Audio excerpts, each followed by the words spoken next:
8 തലമുറകൾ. അപ്പൂപ്പന്റെ അർത്ഥം എന്താണ്? എനിക്കറിയില്ല.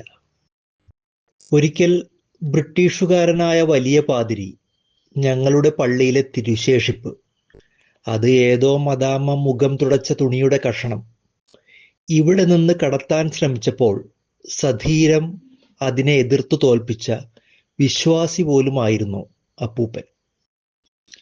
വിശ്വാസ തൊഴിലാളികൾ കിരീടം വയ്ക്കുന്ന മെത്രാനെ ഒക്കെ വാഴിച്ച കഥകൾ അദ്ദേഹം കേട്ടിരിക്കാം. ആ അപ്പൂപ്പന്റെ ചെറുമകൻ തോമസ് എല്ലാ കൂനിലും കുരിശ് കാണുന്നു, എല്ലാ കുരിശിലും കൂന് കാണുന്നു. കൂനൻ കുരിശിന്റെ കഥ ഓർക്കുന്നു. വാസ്തവം കൂനിൻ കുരിശു പോലെ ചായുന്നു.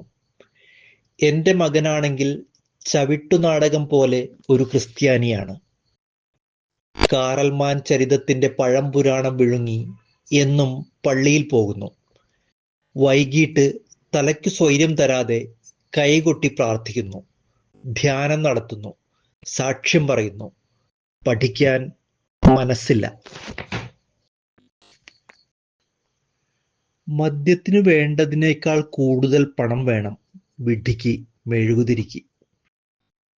അപ്പൻ്റേത് കള്ളക്കണക്ക് അവന് തോന്നുന്നു. തോന്നലുകളെ തിരി കത്തിച്ചു തീർക്കുന്നു. കള്ളു കുടിക്കരുത് എന്ന് എന്നും അപ്പനെ ഉപദേശിച്ച് നല്ല പിള്ള ചമയുന്നു. അവന്റെ ഒരു ഭാഗ്യം നോക്കണേ. അപ്പോഴൊക്കെ ഞാൻ അപ്പൂപ്പനെ ഓർക്കും. മകന്റെ ജീനുകളിലെ മുത്തപ്പൻ കളിയോർത്ത് എന്റെ ജീനുകളുടെ കൂടെ കളി നടത്തും. പഴയ ഇറയത്തെ പലകയിലിരുന്ന് പഴം പുരാണങ്ങൾ പറഞ്ഞു രസിച്ച് ചാരായം മോന്തിക്കൊണ്ടിരുന്ന അപ്പൂപ്പന്റെയും അമ്മയുടെ അപ്പന്റെയും വൃദ്ധർ കളിയും മകന്റെ കുട്ടിക്കളിയും ഒരേ ദൈവശാസ്ത്രത്തിന്റെ അപാകതയും ദൈവവഴിയിലെ നിത്യങ്ങളായ കൈചൂണ്ടികളും ആണ് എന്നുകണ്ട് പെരുവിരൽ കടത്തി ചെവി തിരുക്കുമ്പോൾ മകൻ വർഗീസ് പറഞ്ഞു, അപ്പനൊരു ധ്യാനം കൂട്. ഒരാഴ്ച കൊണ്ട് കാലിലെ വേദന തീർത്തും മാറും. പൂർവപിതാക്കന്മാർ ചെയ്ത പാപമാണ് രോഗവും വേദനയും ആയി പുരളുന്നതെന്ന് കഴിഞ്ഞ ധ്യാനത്തിൽ ഞാൻ കണ്ടു. പേടിയോടെ മദ്യക്കുപ്പിയുടെ കഴുത്തിൽ പിടിച്ച് ഞാൻ അപ്പൂപ്പന്മാരെ ഓർത്തു. തോമയുടെ കയ്യക്ഷരം മങ്ങിയ പനയോല ഇങ്ങനെ വായിച്ചു: കൊയ്തടുക്കിയ കറ്റകൾക്കിടയിൽ വെച്ച് മറ്റാരും കാണാതെ നീ ചെയ്ത പാപം ഞാൻ കണ്ടു എന്നു നീ പറഞ്ഞു. അതെന്റെ ഒന്നാമത്തെ പ്രണയം ആയിരുന്നു. നെല്ലിമരത്തിനു താഴെ വെച്ച് നീ ആദ്യം വ്യഭിചരിച്ചത് ഞാൻ കണ്ടു എന്നു നീ പറഞ്ഞു. അതെന്റെ രണ്ടാമത്തെ പ്രണയം ആയിരുന്നു. കുതിരാലയത്തിൽ വീണുകിടന്ന് നിന്റെ പാപം താളം തുള്ളുന്നത് ഞാൻ കണ്ടു എന്നു നീ പറഞ്ഞു. അതെന്റെ മൂന്നാമത്തെ പ്രണയം ആയിരുന്നു. തൊഴുത്തിലെ വൈക്കോൽ വിരിപ്പിലും ചാണകം മെഴുകിയ ചെറിയ ഇടനാഴികളുടെ വിശുദ്ധികളിലും നിന്റെ പാപങ്ങൾ വിളയുന്നത് ഞാൻ കണ്ടു എന്നു നീ പറഞ്ഞു. അതൊക്കെയും സഞ്ചാരി എന്റെ പ്രണയങ്ങൾ ആയിരുന്നു. മരച്ചുവട്ടിൽ, ഇടനാഴികളിൽ, നിഴൽ തൊഴുത്തിൽ, കാട്ടുപാതയിൽ പൂർവപിതാക്കന്മാരുടെ ശാപങ്ങൾ ഏറ്റ് പാപത്തിന്റെ അറകളിൽ നിന്നെ ഞാൻ കണ്ടു എന്നു നീ പറഞ്ഞു. അതൊക്കെയും ദൈവമേ എന്റെ പ്രണയങ്ങൾ ആയിരുന്നു. എന്റെ ആകാശങ്ങളും പറക്കലുകളും ആയിരുന്നു. വിദൂഷകന്മാരുടെ പ്രവാചകന്മാർ പാപികളോട് വചനം പറയവേ, അനുഭവങ്ങളുടെ കടുത്ത രാത്രിയിൽ വിഡ്ഢിബോധങ്ങളും ജ്ഞാനങ്ങളും സിംഹാസനങ്ങളും ഇരുളിൽ ആണ്ടുപോകുന്നു. ഓടുന്ന കുതിരകളോടൊപ്പം എന്റെ പ്രണയം കിതച്ചു. കതിർച്ചാഞ്ഞ വയൽ വരമ്പിൽ നിൽക്കെ ഞാൻ ഒരു പ്രണയം മാത്രം ആയിരുന്നു. ഇതു പറഞ്ഞാൽ അവനു മനസ്സിലാകില്ല. കാട്ടുനെല്ലിക്കയുടെ കയ്പ് അവനറിയില്ല. വൈക്കോൽ കെട്ടിവെച്ചാൽ കൊടുങ്കാറ്റിനെ പേടിക്കണ്ട എന്ന പഴഞ്ചൊല്ലിൽ പിടിച്ച് സമാധാനത്തിൽ പുതുമ കാണുന്നവൻ സ്വന്തം ആമാശയത്തെ ഓർത്ത് അതിശയിക്കുന്നു. ഓരോ കൊതുകിനും അതുണ്ട് എന്നറിയാതെ. അവന് വിശ്വാസമേ ഉള്ളൂ, ബോധമില്ല. ഗുളികച്ചെപ്പുമേന്തി എവിടെയും ചെന്ന് ചികിത്സയ്ക്കു പണം വാങ്ങാതെ തകർന്ന ആ മുതുകല്ലുകളിൽ ഏതുതരം പാപം പുരളുവാനുണ്ട് എന്ന് വെറുതെ ഓർത്തുപോയി. അപ്പൂപ്പന്റെ അപ്പൻ വർക്കിയുടെ ചരിത്രവും എനിക്കു നന്നായി അറിയാം. വർക്കിയുടെ അപ്പൂപ്പനെയും എനിക്ക് അറിയാം. അവന് കളമെഴുത്തും പാട്ടും തൊഴിൽ. ഇന്ന് എഞ്ചിനീയറുടെ കാര്യാലയമായ പഴയ കോട്ടയുടെ പടിഞ്ഞാറു ഭാഗത്ത് അന്ന് ഒരു കാവ് ഉണ്ടായിരുന്നു. കാവാകും മുൻപ് അവിടം കാൽനടക്കാർ വിശ്രമിക്കുകയും പൊതിച്ചോറുണ്ണുകയും ചെയ്ത തണൽ ചുവടായിരുന്നു. അനേകം നാഗരിക വർത്തമാനങ്ങൾ അവിടെ തമ്മിൽ ഇഴചേർന്നു പിരിഞ്ഞു, അകന്നു. പടയോട്ടങ്ങളുടെ നിഴലുകൾ വീണു പേടിച്ച് ഇരുണ്ടുപോയ വിശ്രമത്താവളം കാവ് ആയതിനു ശേഷം ആദ്യം മുതൽ അവൻ കളമെഴുത്തും പാട്ടും നടത്തുന്നു. ഏറ്റവും നല്ല ഓണോട്ടൻ നെല്ലു ശേഖരിച്ച് അരിപ്പൊടി ഉണ്ടാക്കുന്നു. മഞ്ഞൾപ്പൊടിക്ക് വയനാടൻ മഞ്ഞൾ ഒരുക്കി വയ്ക്കുന്നു. മഞ്ഞളും ചുണ്ണാമ്പും ചേർത്ത് ചുമപ്പുണ്ടാക്കുമ്പോൾ പ്രാക്തനമായ ഒരു കുരുതി അവൻ സ്വദിച്ചു. വെയിൽ കനക്കുമ്പോൾ വാകയില ഉണക്കി പൊടിച്ചു വെച്ചു. ഉമിക്കരിയിടാൻ ചുരയ്ക്ക തുരന്ന് കുടം ഉണ്ടാക്കി. അവൻ എഴുതിയ കളങ്ങളിൽ ഭദ്രകാളി കലിയുഗ സാന്നിധ്യം ആടി. പാട്ടുകളിൽ ദംഷ്ട്രകൾ നീണ്ടു വളഞ്ഞു. നാവിൽ നിന്നും കുരുതിയിട്ടു. കളങ്ങൾ കബന്ധം നിറഞ്ഞ പടനിലം പോലെ അവന്റെ ക്ഷീണിച്ച ശരീരത്തെ ഏറ്റുവാങ്ങി. അപ്പോൾ കഴകക്കാർ പാള മുറിച്ച് അവനെ വീശി. 4 വയസ്സായ ശ്രീനിവാസൻ കളത്തിനു പുറത്തിരുന്ന് അതു കണ്ടു. അവന്റെ അച്ഛന് അന്ന് 36. എല്ലാവരും ജഗന്നാഥൻ എന്ന് വിളിച്ചു. അവന്റെ അമ്മയ്ക്ക് അന്ന് 30. എല്ലാവരും കനകലക്ഷ്മി എന്ന് വിളിച്ചു. ജഗന്നാഥൻ കൊങ്കൺ റെയിൽവേ പോലും ഇന്നും ചെന്നു നോക്കിയിട്ടില്ലാത്ത ഒരു ചെറിയ കൊങ്കണി ഗ്രാമത്തിൽ ജനിച്ചു. അവന്റെ അച്ഛൻ ഗൗള ഗ്രാമക്കാരൻ.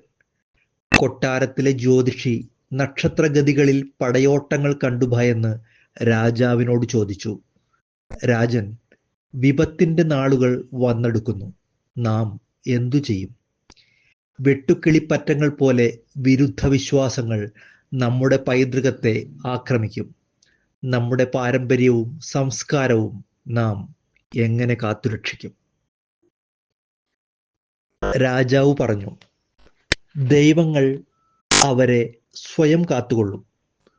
അധിനിവേശത്തിന്റെ അക്ഷരമാലകൾ അണിഞ്ഞാണ് സംസ്കാരങ്ങൾ വിവാഹം കൊണ്ടാടുന്നത്.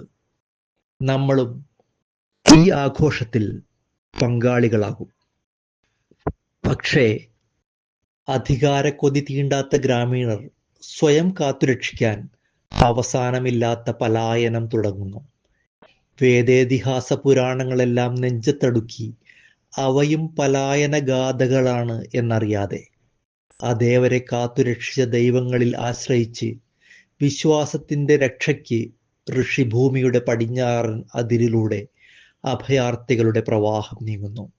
ജഗന്നാഥന് അപ്പോൾ 32, കനകലക്ഷ്മിക്ക് 26. അവരുടെ ഒക്കത്തുനിന്ന് ഒക്കത്തേക്ക് മാറി മാറി 2 വയസ്സായ ശ്രീനിവാസൻ സഞ്ചരിച്ചു. അനേകം മലനിരകൾ, കൃഷിയിടങ്ങൾ, കുടിയിടങ്ങൾ, മുളച്ചങ്ങാടങ്ങളിൽ തുഴഞ്ഞു നീങ്ങിയ കടവുകൾ, ഇടുങ്ങിയ നാട്ടുപാതകൾ, മലകളും ചുരങ്ങളും അനവധി താണ്ടി അവർ കണ്ണാടിപ്പുഴയിൽ എത്തുന്നു. എല്ലാവരും കാലത്തെക്കുറിച്ച് പറയുന്നു. കാലത്തിൽ പൊങ്ങിക്കിടക്കുന്നു, ഒഴുകുന്നു. ഭാഷയുടെ ഫലിത താളങ്ങൾ അവരെ നാട്ടുകാർക്കു പ്രിയങ്കരർ ആക്കി. കരം ഒഴിവായി കിട്ടിയ പാടശേഖരങ്ങളിൽ അവർ വിത്തിറക്കുന്നു, നല്ലവണ്ണം വിളയുന്നു. വിശ്വാസവും വിളഞ്ഞുലയുന്നു. കുറെ കുടുംബങ്ങൾ അയൽപ്പക്കങ്ങളോട് പറയൽ തുടർന്നു, ദക്ഷിണാമൂർത്തി കാത്തു. ദക്ഷിണാമൂർത്തി ആരെയും കാക്കുന്നില്ല, അതറിയാവുന്നവർ ഇല്ലല്ലോ. അവർ പറഞ്ഞു, ഇവിടെ നമ്മുടെ വിശ്വാസം സുരക്ഷിതം. ഒരു കൈകൊണ്ട് 2 തവളകളെ ഒപ്പം പിടിക്കാം എന്ന വിഡ്ഢിത്ത കൃതി. അപ്പം എന്നു കരുതി കല്ലിൽ കടിച്ച് നാട്ടുകാരോടൊപ്പം അവർ നൃത്തോത്സവങ്ങൾ കൊണ്ടാടി. അവരും നാട്ടുകാരായി അരങ്ങിൽ ഏറി. അങ്ങനെ അങ്ങനെ ഒരിക്കൽ ശ്രീനിവാസൻ എന്ന എൻ്റെ മുതുമുത്തപ്പൻ തൻ്റെ വാർദ്ധക്യത്തിൽ കളമെഴുത്തും പാട്ടും നിർത്തി. ദക്ഷിണാമൂർത്തി കളവിലിറങ്ങി കുളിച്ചുകൊണ്ട് നിൽക്കുമ്പോൾ തല തുവർത്തി പാരമ്പര്യം തുടച്ചു കളഞ്ഞ് ക്രിസ്തുമതത്തിൽ ചേർന്നു. അടുത്ത പള്ളിയിൽ നിന്നും വെഞ്ചരിച്ചു കൊണ്ടുവന്ന വെളിച്ചെണ്ണ പുരട്ടി കാലുവേദന മാറി എന്നതായിരുന്നു കാരണം. അതിൻ്റെ വിശദാംശങ്ങൾ, കൃത്യങ്ങളെങ്കിലും അനാവശ്യമെന്ന് ഇന്നെനിക്ക് അറിയാം. ആ അറിവുകളുടെ പുതപ്പ് മൂടിയാണ് ഞാൻ വിശ്വാസത്തിൻ്റെ മരണങ്ങളെ ചെറുത്തു നിൽക്കുന്നത്. എൻ്റെ മകൻ ഒരു വിഡ്ഢിത്തത്തെ വിശ്വാസം ആയി കൊണ്ടാടി തുള്ളൽക്കാരൻ ആകുന്നത് കാണുമ്പോൾ അവൻ ഏതൊന്നിനെയൊക്കെ നിരാകരിച്ചുകൊണ്ട് ആണോ വെളിപാട് കൊള്ളുന്നത്, അതിനെയൊക്കെ രക്ഷിക്കാൻ വേണ്ടി പിറന്നു വളർന്ന മണ്ണു വെടിഞ്ഞ് കണ്ണീരോടെ ഇറങ്ങിയ അവൻ്റെ മുതുമുത്തപ്പന്മാരെ ഞാൻ ഓർക്കുന്നു. അവരുടെ വിഡ്ഢിത്തത്തിൻ്റെ വേരുകൾ കഷായം വെച്ചു കുടിക്കുന്നു. ആ ചികിത്സകളൊന്നും മകന് അറിഞ്ഞുകൂടാ. പനിക്കുമ്പോൾ കുറെ പാരാസെറ്റാമോൾ വിഴുങ്ങി കുറച്ച് വെള്ളം കുടിക്കുന്നു. പുതിയ രോഗത്തെ വില കൊടുത്തു വാങ്ങുന്നു. അവൻ്റെ വിഡ്ഢിത്തം ഇന്ന് എൻ്റെ രക്ഷാകര പ്രതീക്ഷകളെ മലിനമാക്കുന്നു. പ്രവാചകന്റെ ജനനത്തിനു മുൻപേ മക്കയിൽ പോയ പെരുമാക്കൾ കഥകൾ ഇന്ന് എന്നെ തകർത്തുകൊണ്ടിരിക്കുന്നു. പക്ഷേ ഞാൻ തകരാൻ സന്നദ്ധനല്ല. എന്നാൽ എന്തു ചെയ്യാം? എൻ്റെ മകൻ്റെ വിഡ്ഢിത്തങ്ങൾക്ക് സ്തുതി പാടുന്ന പത്രങ്ങളാൽ കച്ചവടശാലകൾ നിറഞ്ഞു കവിയുന്നു. ബലരാമന്റെ പലചരക്കു കട മുഴുവനും അതാണ്. ദൈവമേ, അവസാനിക്കാത്ത ദാഹങ്ങളുടെ ഏറ്റവും അഗാധമായ ഉറവേ, വേണ്ട. ചരിത്രത്തിൽ കൂടി നടക്കുമ്പോൾ നിന്റെ വെളിച്ചം എനിക്ക് ആവശ്യമില്ല. മാംസം രുചിക്കുകയുമില്ല. വെളിച്ചം പോലെ വിരിയുന്ന ചരിത്രത്തിൻ്റെ പിന്നാമ്പുറത്ത് പാപബോധങ്ങൾ അസ്തമിക്കുന്ന ചതുപ്പുകളിൽ ഞാൻ നിന്നെ കണ്ടുകൊള്ളാം. ചിലമ്പും വാളും ഒരുക്കേണ്ടതേയില്ല. നിന്റെ ഫലിതങ്ങൾ സഫലമാകട്ടെ. സാഹചര്യദോഷം കൊണ്ട് ഇപ്പോൾ എന്താണ് നിന്റെ അർത്ഥം? ചരിത്രപടത്തിൽ വർണ്ണലീല നെയ്യുന്ന ദൈവരഹിതമായ ചരിത്രശാസ്ത്രത്തെ ഞാൻ തിരയുന്നു. എന്താണ് അത്? എൻ്റെ തിരച്ചിലിൻ്റെ അർത്ഥം എന്താണ്?